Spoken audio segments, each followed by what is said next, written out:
অফারটি শুধুমাত্র ভারত ও বাংলাদেশের দর্শকদের জন্য প্রযোজ্য। তুমি আমার কথা বোঝার চেষ্টা করো, তুমি কিন্তু আবার প্রবলেমে পড়বে। দামিনী বসুকে তুমি চেনো না, তাই তুমি এত বিশ্বাস করছো। বেশ, আমি না হয় দামিনী ম্যামকে চিনি না, তাহলে আপনি কি করে চিনলেন? কারণ আমি আর আপনি তো একসাথেই এই অফিসে জয়েন করেছিলাম।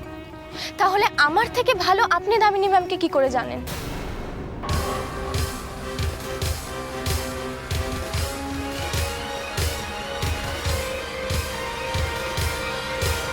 আজ তোমাকে আমি সবটাই বলবো, তবে এখন নয়, লাঞ্চ টাইমে আমরা একসাথে কথা বলবো।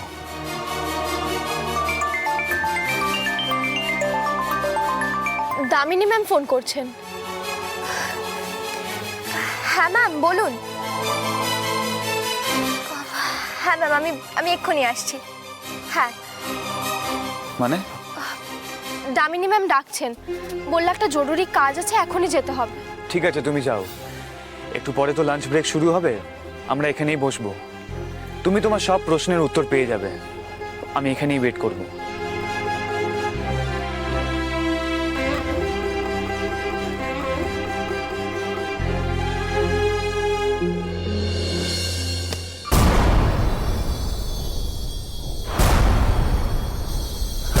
আমি নিশ্চিত দেবী, তুমি এখন রুদ্রর সঙ্গেই আছো।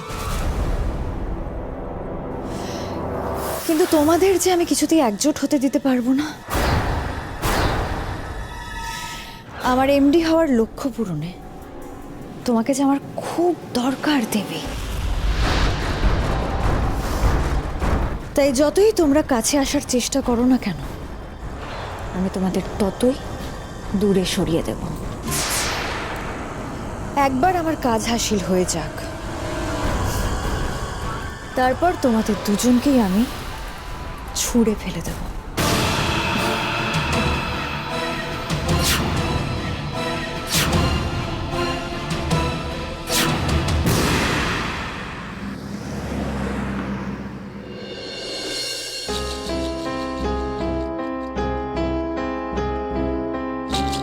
ফেরত দাও, আমার টাকাটা ফেরত দাও। তোমার জন্য আমার অনেক বড় ক্ষতি হয়ে গেছে, আমার টাকাটা ফেরত দাও। কি মুশকিল, এরকম ভাবে টাকা ফেরত দেওয়া যায় নাকি? হ্যাঁ, আর আপনি এই সব বলার জন্য আমাকে অত ভালো ভালো কথা বলে বাড়িতে ডেকে নিয়ে এলেন? তা নয় তো কি, ভালো ভালো কথা বলে বাড়িতে ডাকবো না তো কি? না হলে তো আগের বারের মতো ধা হয়ে যেতে। টাকার লোভ দেখিয়েছি বলেই না তুমি এ বাড়িতে শ্বশুর করে চলে এসছো। লোভে পাপ, পাপে মৃত্যু। কি করি এখন? কি আর করবে, আমার টাকাটা ফেরত দাও। সুদে আসলে আমার 5 লাখ টাকা ফেরত দাও, ব্যাস।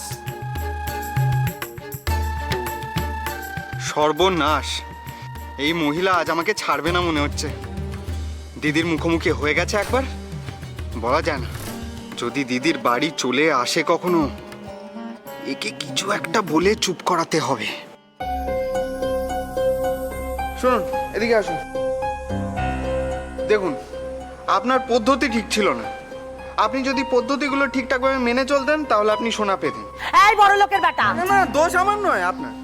এই বড় লোকের বেটা, আমি কিন্তু কোনো কথা শুনতে চাই না। আজ যদি আমি টাকা না পেয়েছি, আমি কিন্তু লঙ্কা কাণ্ড বাঁধিয়ে দেবো বলে দিলাম। আচ্ছা, ঠিক আছে ঠিক আছে, আমি আপনার টাকা আপনাকে ফেরত দিয়ে দেবো। আপনি একটা কাজ করুন, আমার গোবরের তালটা নিয়ে আসুন। যান। হ্যাঁ, কি হলো? নেই। নেই মানে? তোমাকে মারার জন্যই তো পুরোটা ছুঁড়ে ফেলে দিলাম। সেদিন পুরোটা? কি সর্বনাশ, কত বড় ক্ষতি করেছেন আপনি জানেন? গোবর দেবতাকে ফেলে দিয়েছেন। কেন? আমি কি কোনো অভিশাপ পাবো নাকি? হ্যাঁ, আর অভিশাপ, অভিশাপ, অভিশাপের থেকেও বেশি কিছু হবে। তাছাড়া আমি তো ভেবেছিলাম ওই গোবর থেকে সোনা বানিয়েই আপনাকে আপনার টাকা ফেরত দেবো। সে আর কি করা যাবে, দেখছি অন্য কোনো উপায় তো বের করতেই হবে। হ্যাঁ, বার করো বার করো, অন্য কোনো উপায় বার করো। আজকে যদি আমি টাকা না পেয়েছি না, ছোড়া, আমি আজকে মেরে শেষ করে রেখে দেবো। আমি কিন্তু বলে দিলাম তোমায়, মাথা ফাটিয়ে থাকলা করে দেবো। আমার 5 লাখ টাকা না আছে। ছাই ছাই ছাই ছাই ছাই ছাই মানে? ছাই ছাই মানে আসলে আমি সাধু বাবার কাছ থেকে অনেক কিছু শিখেছি তো। এক অলৌকিক ছাই, মানে যেমন ধরুন এই গোবর থেকে সোনা, ছাই ভস্য থেকে টাকা, তারপর জাদু জল থেকে হিরে। হিরে?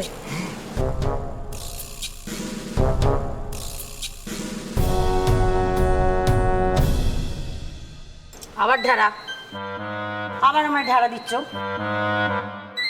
ঢেড়া দিচ্ছি মানে মিথ্যে বলছি তো? দেখেছেন সন্দেহটা, দেখেছেন আপনার? দেখুন দেখুন দেখুন, এই সন্দেহ করতে কিন্তু আমি অনেকবার আপনাকে বারণ করেছি। এই সন্দেহ করেছেন বলেই কিন্তু আপনি শোনা পাননি। না না, সন্দেহ করবো কেন? আচ্ছা, সন্দেহ করছি না, বলো তো ওই ওই জল থেকে হিরে কি করে হয়?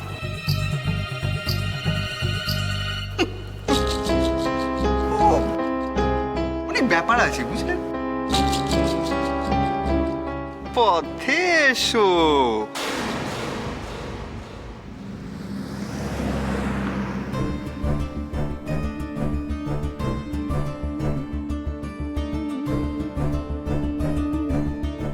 ম্যাম, লাঞ্চ হয়ে গেছে আপনার? না এখনো তো, ওই অলমোস্ট টাইম। যাও গিয়ে তুমি লাঞ্চ করে নাও। ওকে।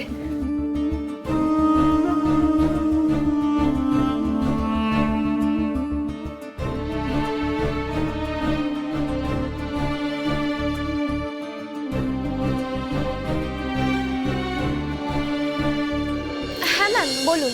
ও তুমি চলে এসেছো। দেবী, অ্যাকচুয়ালি সেরকম ইম্পর্টেন্ট কিছুই নয়। অনেক দিন ধরে ইচ্ছে হচ্ছিল যে তোমার সঙ্গে আমি লাঞ্চ করব। It's almost lunch time. Debi চলো আমার কেবিনে চলে এসো। কিন্তু ম্যাম, আমি তো লাঞ্চ এনেছি, এই দেখুন।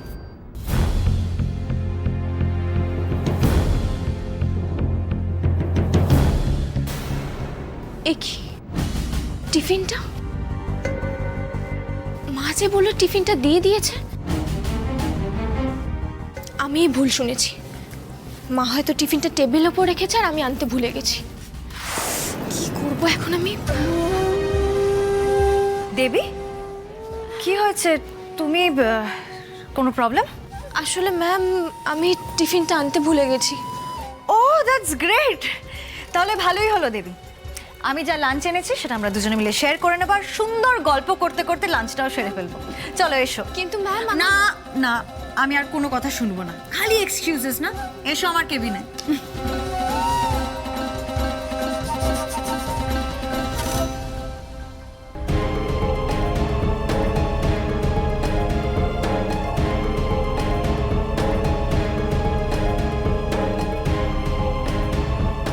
এতক্ষণে তো লাঞ্চ টাইম শুরু হয়ে গেছে।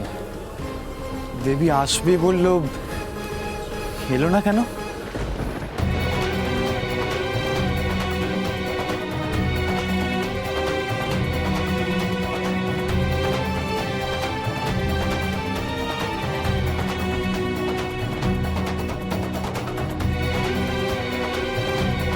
ভাবলাম লাঞ্চ করতে করতে একসাথে কথা বলবো, আমার জীবনের সব ঘটনা বলবো। দামিনী বসুর সাথে আমার কিসের কানেকশন? কি হয় আমার? কেন আমি দামিনী বসুকে ভরসা করি না?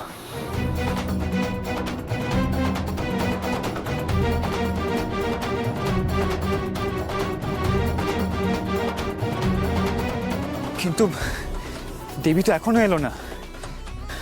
এরপর তো লাঞ্চ টাইম পেরিয়ে যাবে। কি হলো ওর?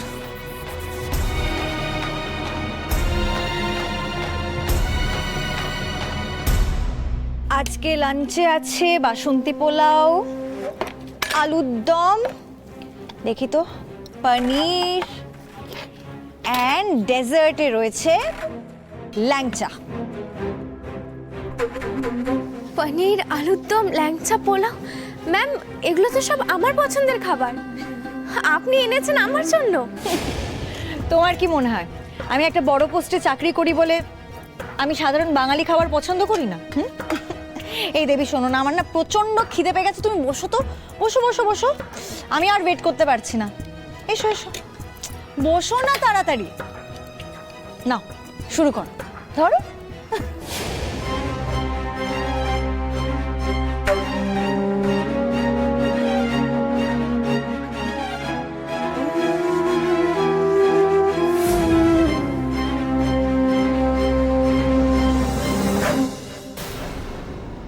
এ কি, দেবী কোথায়?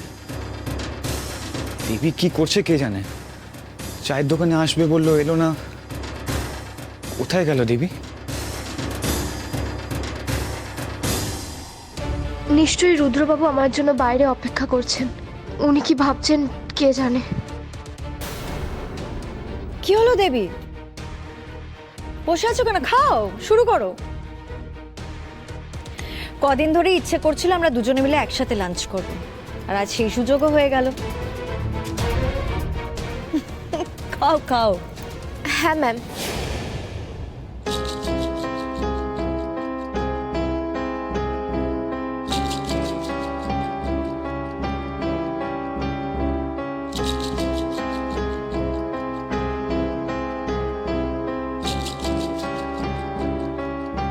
হে ভগবান, এমডি হবার জন্য আমাকে আরো কি না কি করতে হবে।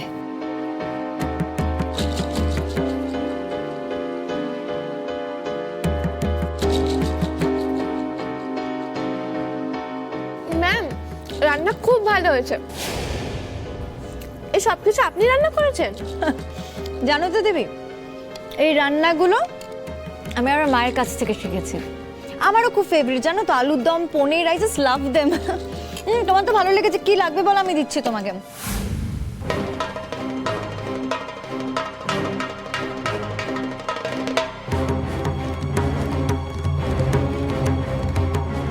দেবী এমন কেন করলো? ওদিকে আমি চায়ের দোকানে ওর জন্য ওয়েট করছিলাম, আর এখানে দামিনী বসুর সাথে ও লাঞ্চ করতে বসে গেছে।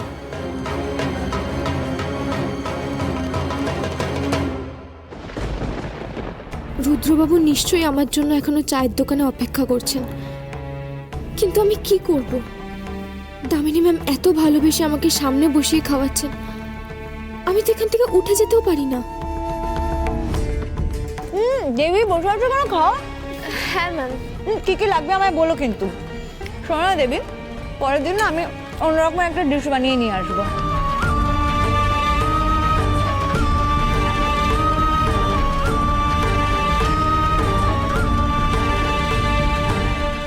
ওই কি রে, বলো। আসলে কি, ওই কয়লা জলের সাথে মিশে না একটা বিশেষ ধরনের জল তৈরি করতে হয়। কয়লা থেকে হিরে পাওয়া যায়, আপনি জানেন তো? হ্যাঁ, জানো না কেন? কয়লাকেও তো হিরে বলে। হ্যাঁ হ্যাঁ, কালো মানিক, এই তো জানেন তো। হ্যাঁ।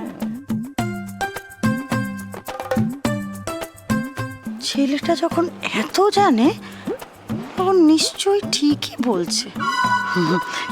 ঠিকই হবে। মা, ও মা,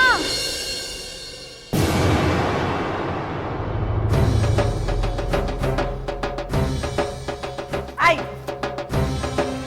কি রে, তুই এত তাড়াতাড়ি বাড়ি চলে এলি কেন? হ্যাঁ, না মানে আজকে কলেজের ফার্স্ট ডে ছিল তো, তাই কম ক্লাস ছিল।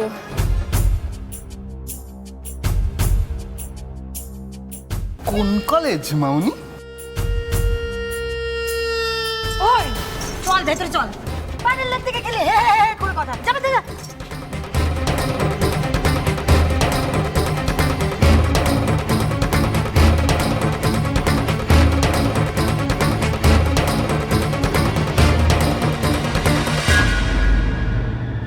নিশ্চয়ই এই মহিলার মেয়ে, মন্দ নয়।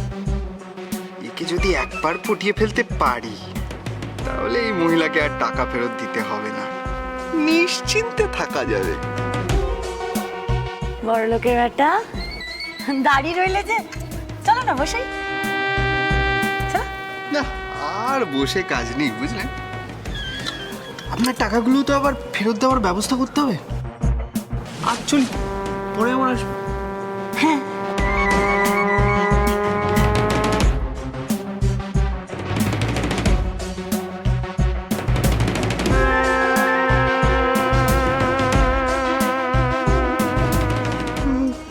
জল থেকে রে জাদু জল রে। এই খাবারগুলো এক্ষুনি বাইরে ছুঁড়ে ফেলে দাও তো, সেটা সহ্য করতে পারছি না। শোনো, আমার ধারে পাশে যেন এই খাবার না থাকে, ঠিক আছে?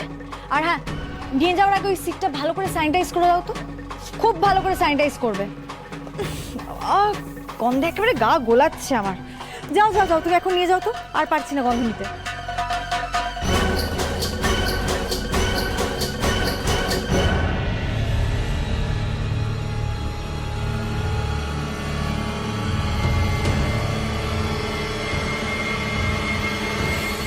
এসব নাটক কেন করছো?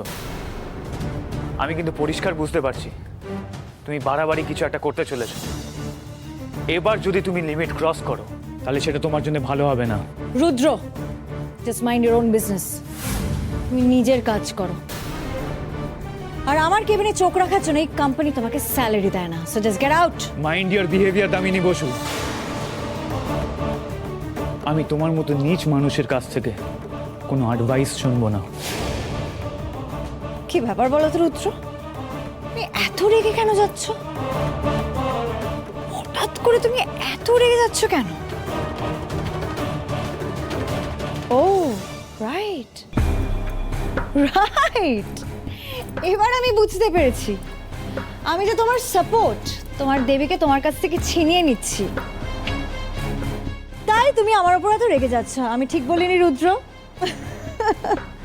আর ওই যে তুমি আমার ওই প্ল্যানের কথা জিজ্ঞেস করছিলে না, জানতে পারবে। একটু ধৈর্য ধরো, আর কটা দিন পরে তুমি সবটা জানতে পারবে। জানতে তো পারবোই, আর যেদিন জানতে পারবো সেদিন তোমার এই মুখোশটা আমি খুলে দেব। সেদিন সবাই জানতে পারবে যে দামিনী বসুর মতো মিথ্যাবাদী, ফ্রড এই পৃথিবীতে আর কেউ নেই। রুদ্র, কি হচ্ছেটা কি? তুমি কেন আমার সাথে এরকম ব্যবহার করছো? তুমি এভাবে আমার সাথে কথা বলতে পারো না। আমি কি এমন করেছি যে বারবার তুমি এইভাবে আমাকে কথা শোনাচ্ছ? কারণ তুমি ভালো কথা শোনার মানুষ নও। তোমাকে সুযোগ দেওয়া হলেও তুমি কোনোদিনও শোধরাবে না। রুদ্রবাবু, ম্যাম, দেবী, দেবী প্লিজ আমাকে একটু একা থাকতে দাও। ম্যাম, উনি আপনার সাথে এরকম কেন করেন? আর আপনিও বা ওনাকে কেন কিছু বলেন না? আমি তো এটাই বুঝতে পারছি না কি ওনার আর আপনার মধ্যে কিসের এত ঝামেলা। ম্যাম প্লিজ আমায় বলুন। দেবী প্লিজ ডোন্ট মাইন্ড, আমি এখন আর এই বিষয়ে কোনো আলোচনা করতে চাই না। আমার ভালো লাগছে না, আমাকে একটু একা থাকতে দেবে প্লিজ। কিন্তু ma'am, Debi, just give me a few more minutes, একটু একা থাকতে দাও প্লিজ।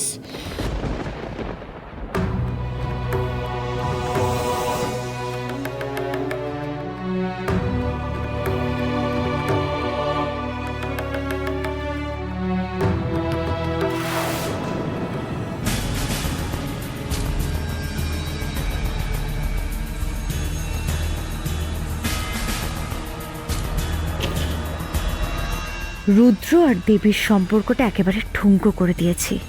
এবার শুধু একটা ছোট্ট টোকা দেব, তারপর ব্যাস ভেঙে চুরমার হয়ে যাবে। দামিনী ম্যাম মনের দিক থেকে এত ভালো, এত হেল্পফুল, অথচ রুদ্রবাবু ওনাকে শুধু শুধু কত অপমান করে গেলেন। কেন এমন করলেন উনি?